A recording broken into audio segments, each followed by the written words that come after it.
Hello, book babes. We are so happy to have you back with us today. We are jumping into chapter 7 of Think Like a Monk. This chapter is focusing all about the mind. So we have the Charioteers Dilemma. And underneath the quote is, when the five senses and the mind are stilled, when the reasoning intellect rests in silence, then begins the highest path. So I personally found that this is probably one of the chapters that I love the most, especially because that's what I feel like I struggle with is like my self-discipline. I just have always been that person where I am very impulsive. Everything I do is on impulse. I'm an emotional person. So everything like I react to very quickly. If I see it, I want it very, very much like that. And it's something that I've had to control and learn to kind of dial in because I am the person that naturally wants to eat the cheeseburger. I want to sleep in. I want to go on Amazon when I'm feeling sad and buy all the things. And so reading this chapter in real time, I found so valuable because I do feel like I'm always arguing with myself and I'm always like, why am I like this? Why can I not just like do the things that I know? Because part of my brain is very apt to say, hey, you should be getting up. Hey, you should do this. Hey, you should do X, Y, and Z. And then the other part of me is like, nah, we not going to do that. So reading this chapter for me, I found extremely insightful. And one of the parts when you dive in, he goes into the monkey mind, which is such an interesting idea. And it's the idea that the mind is compared to a drunken monkey that's been bitten by a scorpion and haunted by a ghost. And so, in other words, your mind is a mess. Preach it, And sister. definitely. And it says we humans have roughly 70,000 separate thoughts a day. 70,000. That's just, that And number is just overwhelming on its own. yeah, and just like such an astronomical number when you think of your brain just kind of like thinking, like thought. That's literally It's going rapid fire nonstop. all day long. Exactly. Yep. Even if you're not recognizing that, right now I'm thinking, your brain is going off whether you realize it or not. Definitely part of your subconscious. And it says only in present time for about 3 seconds can you concentrate on a thing. So that's how fast your brain is like spinning all these things. And then otherwise, your brain is thinking either backwards or forwards. So when you live in the present, and I am a person that also recognizes that. Like I'm always thinking of things that I want to be doing or things that I have done. Yeah. And it's always like, thinking of like, what's going to happen this week? What should I have for dinner? Like daily thoughts like that you don't even realize are kind of like overtaking, but you're always kind of living in that next moment. Yeah. And he kind of just goes like, true growth requires understanding the brain, or understanding the mind. I'm sorry. It is the filter, the judge, the director of all of our experience.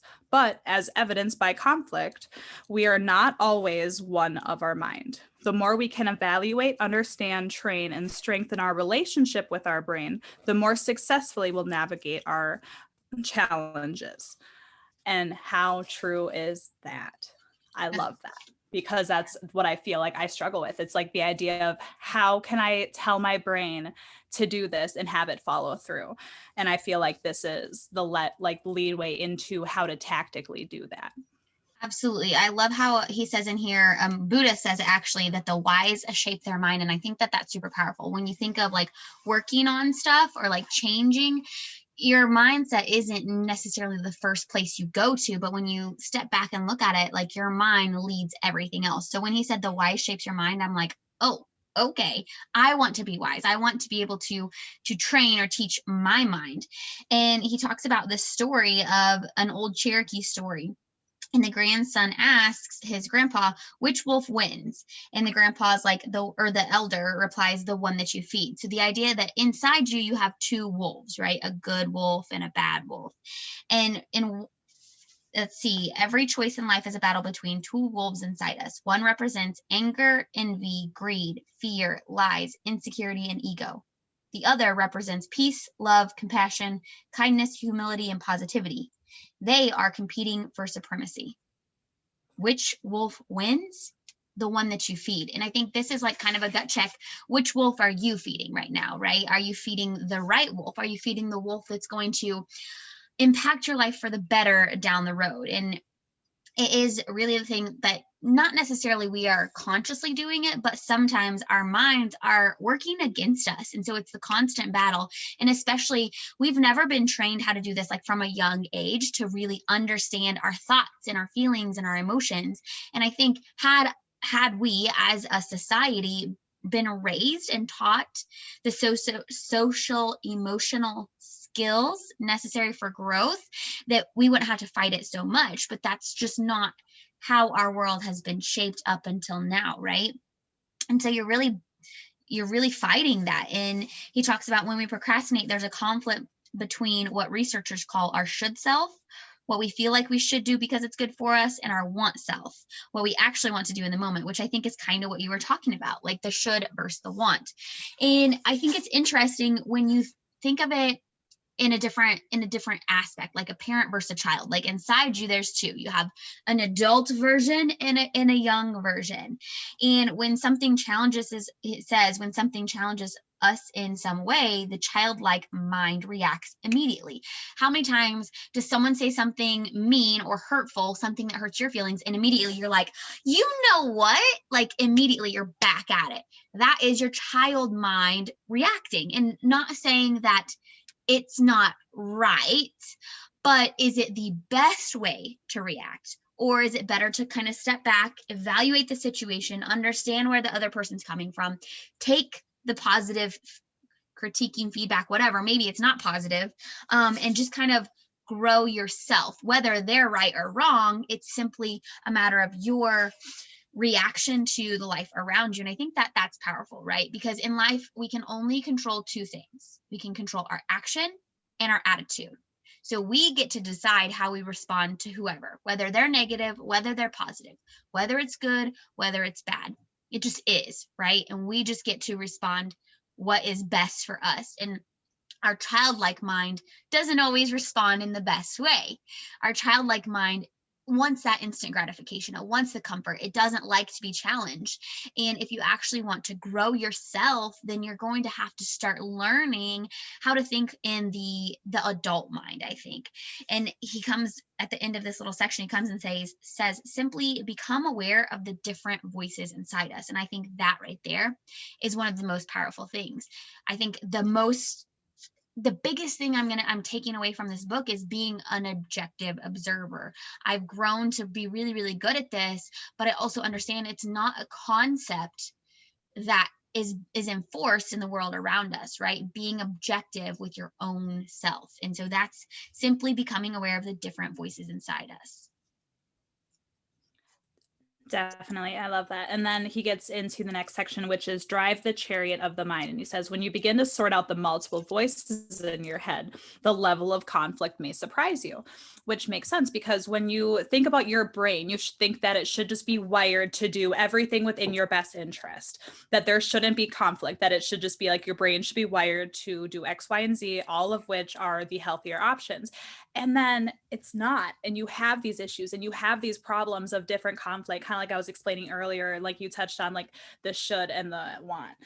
And it's like, why would we stand in our way? And it comes down to an analogy of we get our input from 5 sources. So our 5 senses telling us what appeals in the moment, our memories, recalling what we have experienced in the past, our intellects, synthesizing and evaluating our best choices long-term. So kind of beyond the parent-child mind, you kind of get into this analogy of it's kind of like a chariot being driven by these 5 horses. Now, these 5 horses are your senses. So you have sight, hearing, smell, taste, and touch. Then your mind is like the reins that are telling it where to go. And then you have the chariot, which is like your body.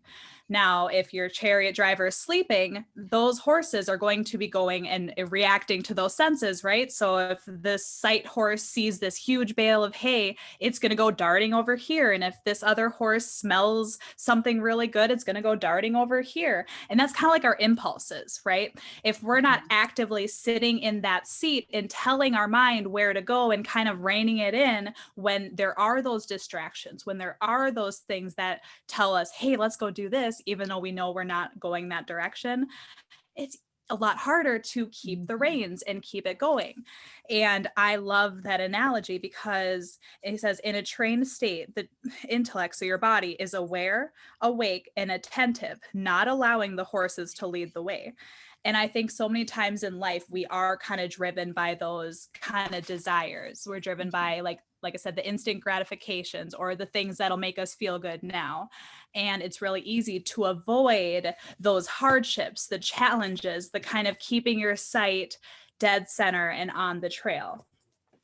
And so I personally loved that analogy so much because I can just see it and it just kind of makes sense on why your brain isn't exactly wired to do maybe what's in your best interest. And it's because you have all these other navigators that are pulling you here and pulling you there. And if you're not going to stay and actually pay attention to where you're going, pay attention to not getting distracted, those are the things that are going to keep you going to your goals and experiencing growth. Absolutely. And he kind of digs into like your stubborn subconscious. So like your thoughts that you have subconsciously, it's kind of like reprogramming you so that your subconscious thoughts are good. They are positive. You know, you can keep moving forward with those. And then really investing in your conscious mind, not just as you are just as you are not your mind, you are not your thoughts. So when you say things like, I don't deserve love or my life sucks, that doesn't mean that it's true, but those self-defeating thoughts are hard to rewire. So you really have to be very, very attentive and intentional when you're growing your conscious mind so that you can kind of overcome that, right? If your mind says you can't do this, respond by saying to yourself, you can do it. You have the ability, you have the time. You're essentially, again, battling your own mindset. And it's all about coming down and reframing it so that you can understand it better. I have highlighted here, there are 3 routes to happiness. It's on page 158. All of them centered on knowledge, learning, progressing, and achieving. Whenever we are growing, we feel happy and free of material yearnings. If you're unsatisfied or criticizing yourself or feeling hopeless, don't let that stall you. Identify the ways you're making progress, and you will begin to see, feel, and appreciate the value of what you're doing. And then he goes on to kind of give you examples of sentences that you can reframe to really overcome that. And one that I kind of highlighted was, I can't handle everything becomes I'm prioritizing and checking items off my list. Because I think especially as a mom, we can all struggle with that, right? Like, oh, I can't do this all. No, don't say that. Say I'm prioritizing and checking items off my list, because whether you can or can't do it all, that's not the issue. The issue is you're telling yourself you can't, so you're already defeating you. But instead, if you can be like, all right, I'm being very productive and prioritizing and intentional, look at what I'm getting done, right? It just feels better. And we can take action instead of just using words alone, knowing that the action that you're taking is really creating the future that you're wanting. So putting a solution-oriented spin on your statement reminds you that it's up to you to take responsibility rather than just sitting back being like, oh, I wish this, oh, I wish that. No, it's totally on you. And that's the responsibility of you owning your life. I think that's super, super powerful. Definitely. And then on the next page on 159, he kind of puts a perspective scale. So this is like a doctor scale. When you go to the doctor's, let's say like you broke your arm right there. And the doctor says, okay, well, what's your pain? 0, which means that you're not in any pain, or 10, which is the worst imaginable pain in your entire life. And you rate that pain scale, right? Well, here in the book, they do a perspective scale. So on the 0 side, this is tolerable. So an event in your life, let's say like you misplaced your Apple Watch, or your computer broke, or going kind of like down the scale of a pet dying, or a loved one dying, or a breakup, or an injury, those kind of things. Where would you rate them on the scale?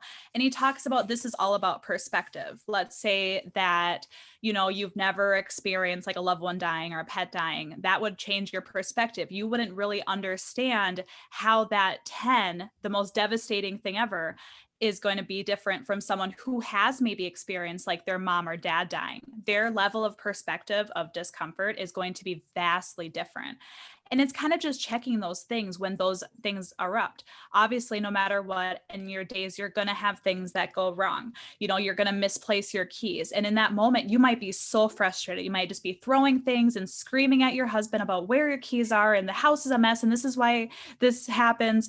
But when you really put in perspective about this, where does it really fall on your day? Is this kind of an easy problem to deal with, or is this completely devastating to your life? And it's kind of that like mental check of perspective of, is this problem that I'm dealing with really this big issue, or am I actually reacting appropriately because it's a big issue? And then it kind of goes into the next section of slowing down. And I personally think that this was really cool because it just kind of talks about when your brain is going back and you think of like a past experience. And he talks about a study about how he had students write down the most traumatic experience that's ever happened to them for 15 minutes a day. And that the researchers found that there was actually health benefits to these students doing this because it allows them to kind of detach and distance themselves from the moment, which allows them to see the experiences in an objective way. And I love that because so many times the big problems we have in our lives can be solved by being objective to them. And he talks about other ways of how you can deal with that is writing things down. Writing itself doesn't solve the problem, but it can help you gain that critical perspective that you need. Or just, like recording yourself. It helps put yourself in an observer mindset, making you deal more objectively with yourself. And I love that idea because so many times our problems are made so much bigger in our heads, but when you say them out loud or you write them down, you kind of are able to step out of the problem and realize, oh, this is kind of my mind making this big deal. And I really need to take the emotion out of it and deal with this appropriately. Totally love that. And then the next little section is about finding self-compassion. And I think this is really, really powerful because a lot of times we can like think of random stuff and we're like, oh my gosh, why do I even think about that? Like, why do I worry about it? We can go down that kind of little shame spiral of our own thoughts or our own feelings and kind of invalidating them. And it's important to understand, like, when you're anxious, then these thoughts like pop up. He says, instead of indulging them, we respond with compassion. I know you're worried and upset and you feel like you can't handle this, but you are strong. You can do it. Remember, it's about observing your feelings without judging them. So instead of tearing yourself down, just be like, listen, I understand. Super valid. Like, I get it. But here's what we can work through. And when you can be objective with your, like, just observing them and understanding them instead of tearing yourself down, that's going to be way easier. And he kind of goes into the golden rule, but the golden rule is do unto others as you would have them do to you. But what he thinks is or more important is treating yourself with the same love and respect you want to show others, right?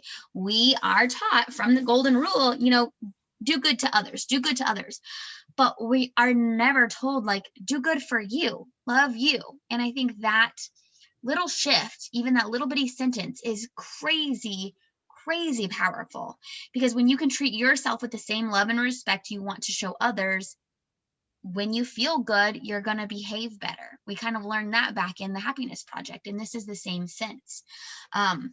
So he just goes on and says, find a new vocabulary to match the emotions and feelings you want to live by. Talk to yourself with love. And I think that's super, super important. It's just knowing how to talk to yourself. So then on 163, he goes into staying present. And he kind of talks again about the monkey mind, where we're jumping around everywhere from branch to branch to branch. And he says the problem is we're almost always somewhere else, reliving the past or worrying about the future. When's the last time you were present where your feet are? Like just thinking about that, right? When's the last time you sat here in this moment right now? Exactly. And especially as moms, I feel like it's so easy. Let's say you finally like get that second to like sit down. What are you doing? You're probably thinking about all the things that you haven't got done today. Or, let's say you are taking your kids to their ice skating lessons. Are you really sitting there and paying attention and like watching them at their ice skating lessons? Or are you checking your email or texting a friend or stuff like that? Are you allowing yourself to do the things in the moment and allow your brain to be there too? Because I think we've talked about before about the idea of multitasking, how we think we can do all these things at once, but we really can't. And I love how he talks about like, even though the idea is to be present, you're never going to be present 100% of the time because that's not the goal. Thinking about good times that we've had or valuable lessons we've learned in the past, or even planning for our future, are excellent uses of our mental bandwidth. What we don't want to do is waste time on regret or worry. Practicing presence helps us, as a spiritual teacher advised, to be here now.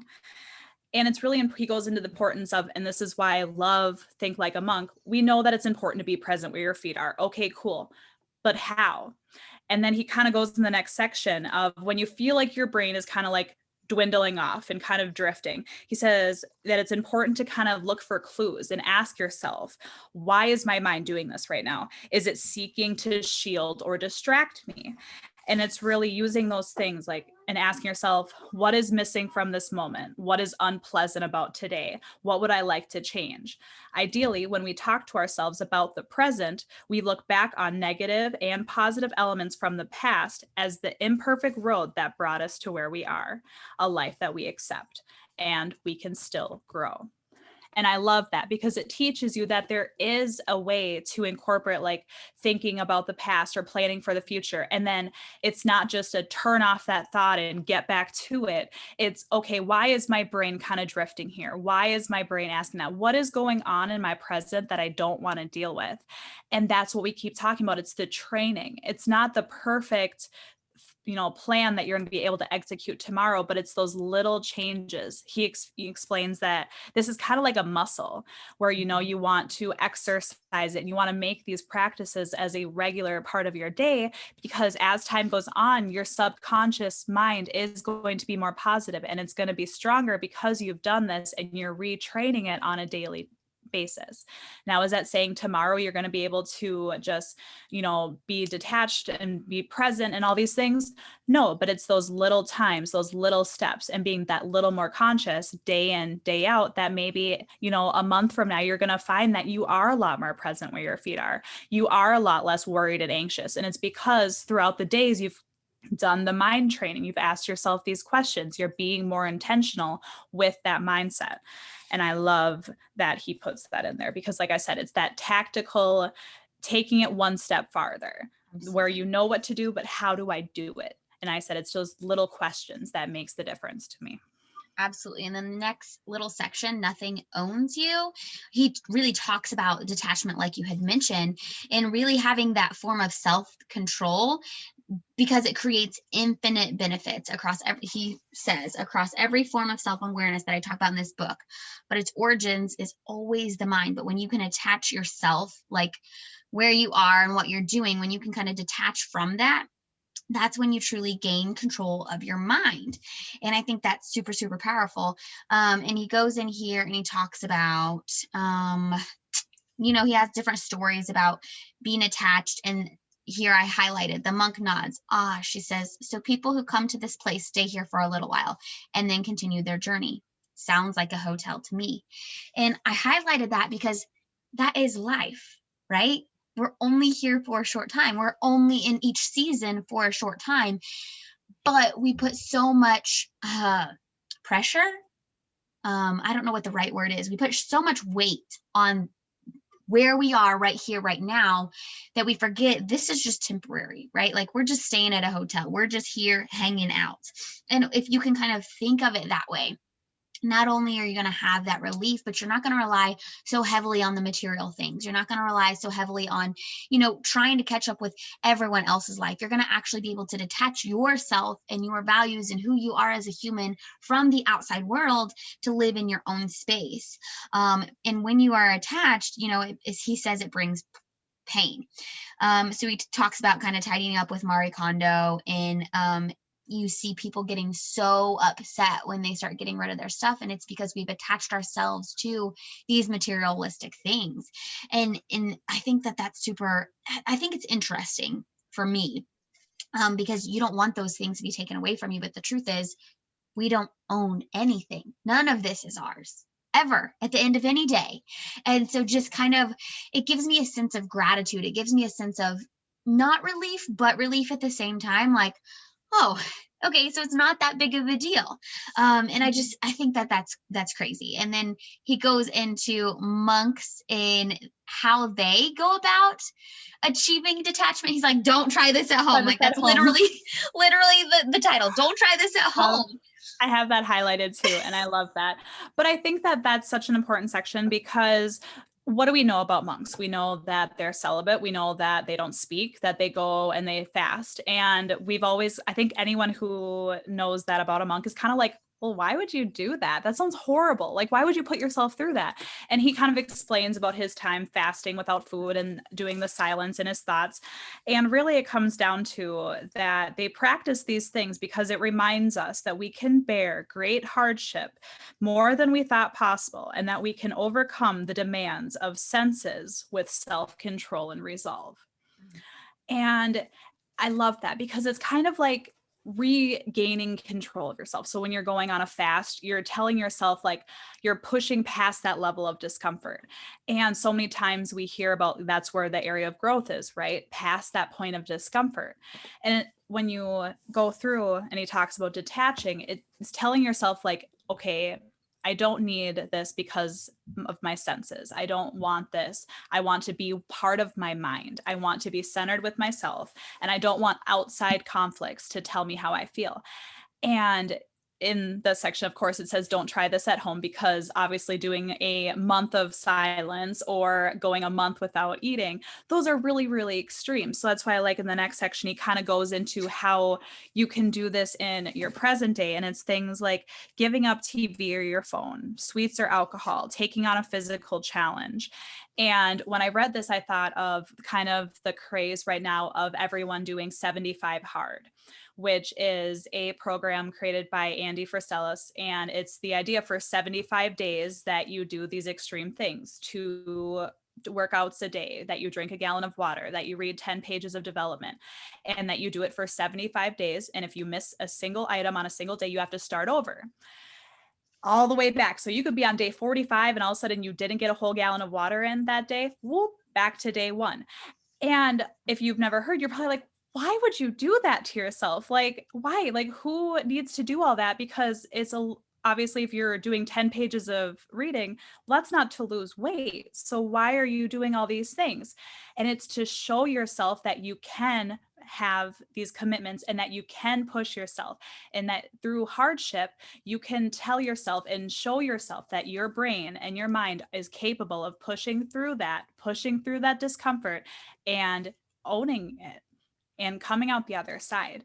And I think it's things like that you can do, or, taking time to go off of social media like once a week. I know a lot of people that do like social silent Sundays. And so they're not on social media at all on Sundays. And it's, I'm sure, hard to not pick up your phone and scroll, but it's kind of that training your mind and finding something else to do within that time. So let's say like you're spending too much time watching YouTube and you're like, I'm not going to watch YouTube anymore.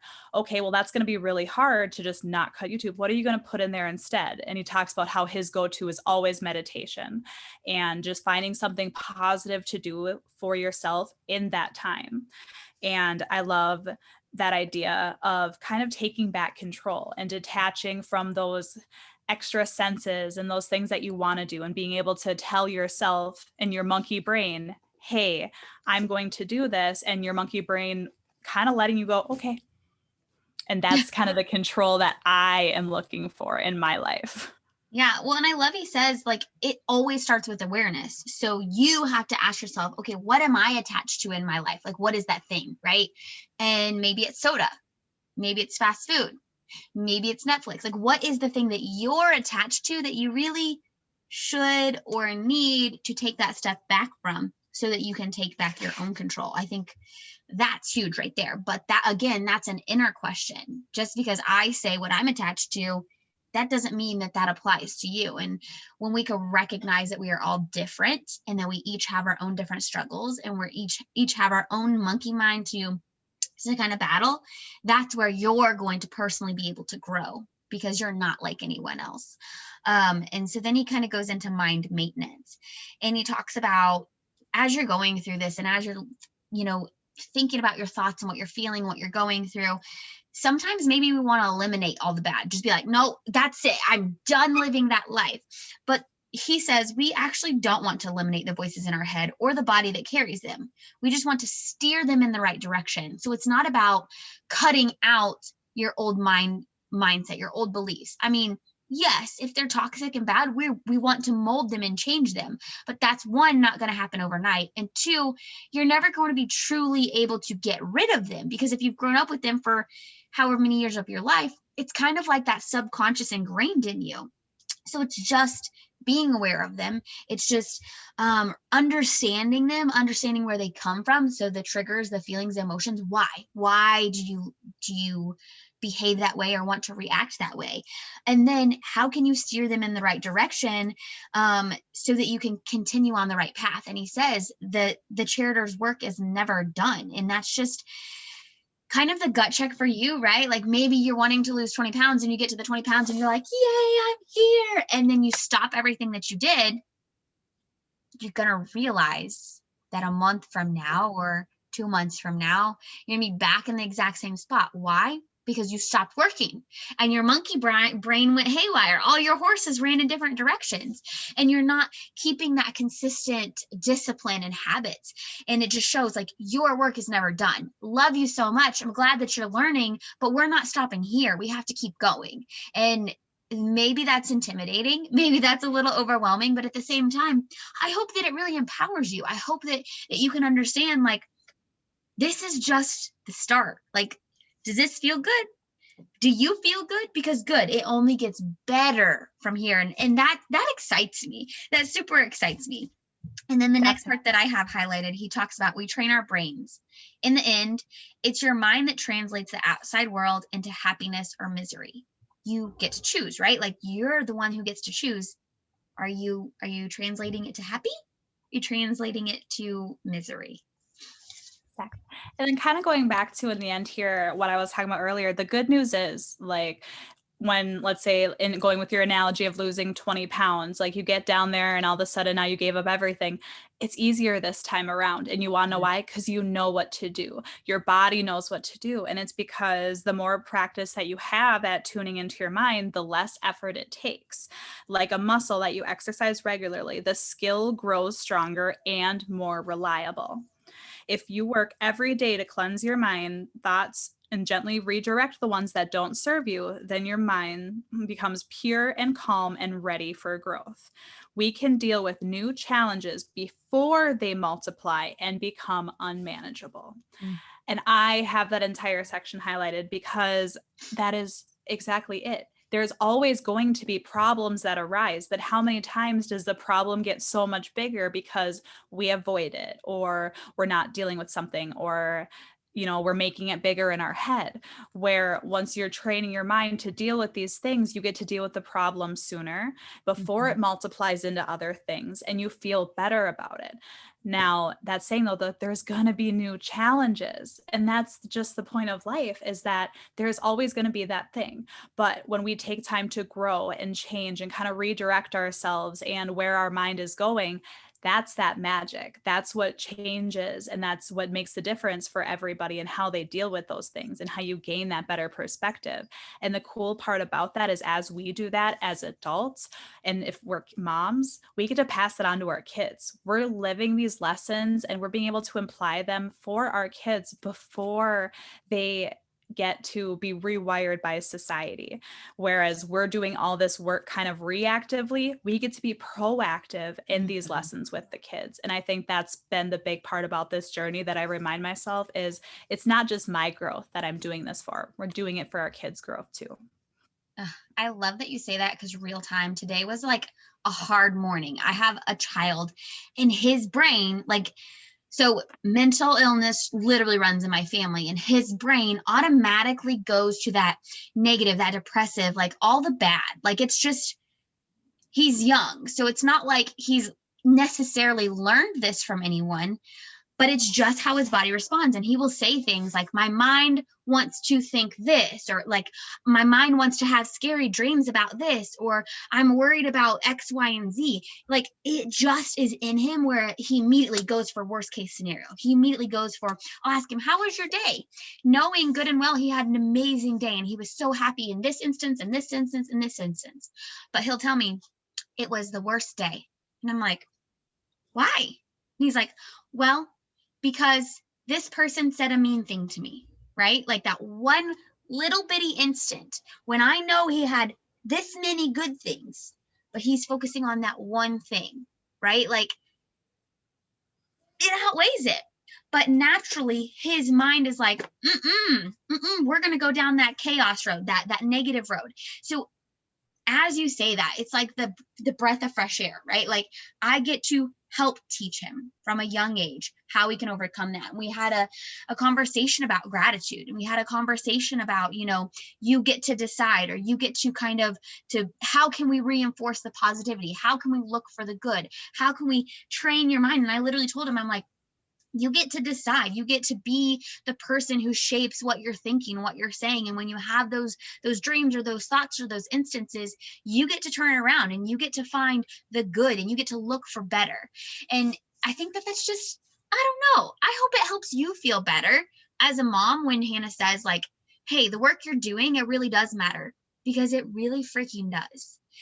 And this may seem messy and weird and uncomfortable at times, but what you're doing is not just a gift for yourself, but it is a gift that you get to pay forward. And so I'm proud of you. That's it. I'm proud of you. Yes, man, we are proud sisters over here. And we are so happy that you guys joined us. Make sure to leave any of your takeaways, share them on social. We love hearing that you guys are taking things that we're saying or things from the book and applying them into your lives also. And we will catch you guys next time for chapter 8.